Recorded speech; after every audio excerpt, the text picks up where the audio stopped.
Hai guys, di sini aku mau review mengenai pemanfaatan tren pasar produk kreatif melalui digital branding.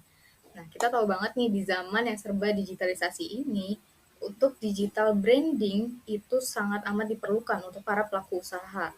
Dengan memanfaatkan digital branding ini, para pelaku usaha dapat mengoptimalkan pemasaran mereka hingga ke seluruh dunia serta mengembangkan citra merek brand mereka. Produk kreatif merupakan industri yang tergantung dengan perspektif dari penggunanya. Maka, dalam branding itu sangat penting untuk memperhatikan keselarasan perspektif yang ingin kita sampaikan terhadap suatu produk melalui postingan-postingan yang menarik. Pak Handito Juwono, yang merupakan kepala sekolah dari sekolah ekspor, mengatakan setidaknya ada 5 tahapan utama dari branding. Yang pertama adalah brand awareness, brand knowledge, brand image, brand preference, dan brand admire. Kita ambil case untuk produk kreatif fashion, batik. Untuk mendapatkan brand awareness-nya, kita dapat melakukan kolaborasi mungkin dengan influence-influence lain mengenai produk-produk kita, atau mungkin dengan giveaway yang mengajak audiens untuk berpartisipasi dan meningkatkan awareness untuk brand kita. Lalu ada brand knowledge. Kita dapat melakukan pemostingan konten-konten edukasi mengenai batik. Batik itu corak seperti ini itu adanya di mana dan artinya itu apa. Lalu brand image. Jika produk yang kita miliki adalah batik, nah brand image yang ingin kita sampaikan ke produk tersebut itu seperti apa.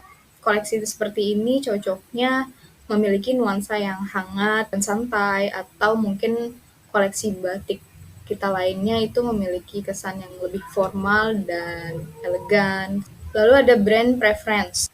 Brand preference, di mana kita mengajak audiens untuk memilih brand kita. Bisa dengan cara koleksi terbatas, atau misalkan live stream untuk produk-produk unggulan. Dan brand admire, di mana kita dapat membuat program kepedulian sosial, di mana produk batik-batik yang laku yang kita jual itu sebagian kita sumbangkan kepada pengrajin-pengrajin batik, komunitas-komunitas pengrajin batik. Program-program yang seperti itu akan menciptakan rasa bangga dari para pembeli. Mereka merasa bangga karena selain kualitasnya bagus, mereka dapat melakukan bakti sosial.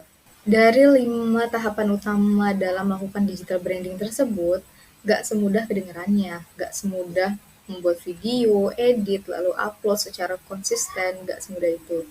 Pasti ada tantangan-tantangannya. Ada beberapa permasalahan yang dialami dalam melakukan digital branding. Pertama, persaingan yang ketat. Dalam dunia kreatif, sangat banyak amat kompetitor yang berlomba-lomba untuk menggait perhatian audiensnya. Sebenarnya ini bisa jadi kesempatan kita untuk dapat menonjol dengan cara kita harus lebih fokus ke nilai-nilai tambah atau diferensiasi produk kita. Misalnya kalau teman-teman buat batik lagi nih, sebagai contoh, apa yang membuat batik dari produk yang kalian miliki itu spesial dengan batik-batik kompetitor lain? Nah, dengan menggunakan konten storytelling atau video proses pembuatan dari batik itu bisa menjadi powerful untuk menarik perhatian para audiens. Yang kedua adalah perubahan algoritma dari platform. Kita udah nggak asing nih dengan Instagram maupun TikTok atau mungkin YouTube yang sering banget mengupdate algoritmanya. Jadi tiba-tiba kita bisa reach atau engagement kita tuh bisa turun drastis. Nah, untuk solusinya kita harus terus belajar melakukan eksperimen juga serta up to date mengenai update-update dari platform ini. Biasanya algoritma suatu platform itu lebih mendukung konten-konten yang mengeluarkan fitur-fitur baru seperti misalkan Reels atau mungkin Short. Nah, kita bisa tuh coba untuk diversifikasi ke beberapa platform lain. Jadi kita nggak terlalu tergantung kepada satu platform aja. Nah, poin yang ketiga bersangkutan juga dengan poin yang kedua nih, mengenai untuk tidak ketergantungan terhadap platform tertentu. Nah, kalau misalkan kita hanya berfokus nih pada Instagram aja, terus tiba-tiba algoritmanya berubah, kebijakan di platform itu juga berubah. Nah, bisa-bisa kita kehilangan audiens kita. Maka solusinya itu balik lagi kayak solusi yang kedua ya, diversifikasi untuk misalkan buat website sendiri atau seenggaknya kumpulin data-data audiens dari email. Jadi kita punya kontrol lebih atas audiens kita sendiri. Yang keempat adalah strategi yang jelas. Nah, sebenarnya ini harusnya ditaruhnya di poin pertama ya. Kita harus menetapkan tujuan serta menetapkan juga strategi yang jelas untuk sebelum melakukan digital branding. Karena banyak banget case-nya brand-brand kreatif itu yang terjebak karena strategi pemasaran mereka itu kurang solid. Setelah dicari-cari tahu, riset pasar itu sangat penting. Kita tuh bisa tahu dan paham banget apa yang audiens kita butuhkan.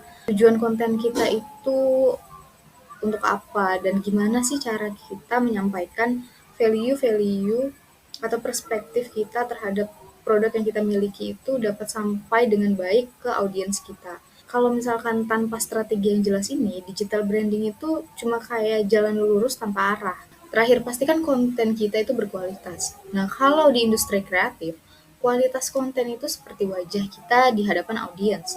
Konten yang menarik dan profesional itu bisa membangun kepercayaan brand kita. Misalnya kalau kita buat produk batik tadi, nah tampilan apa yang paling sesuai untuk batik tersebut itu memiliki aura yang bagus dengan visual dan estetika dan serta informasi-informasi yang berguna. Dan ingat juga kalau konten adalah investasi yang bisa bikin audiens itu tertarik kembali. Nah, sekian video ini saya buat, semoga membantu. Terima kasih.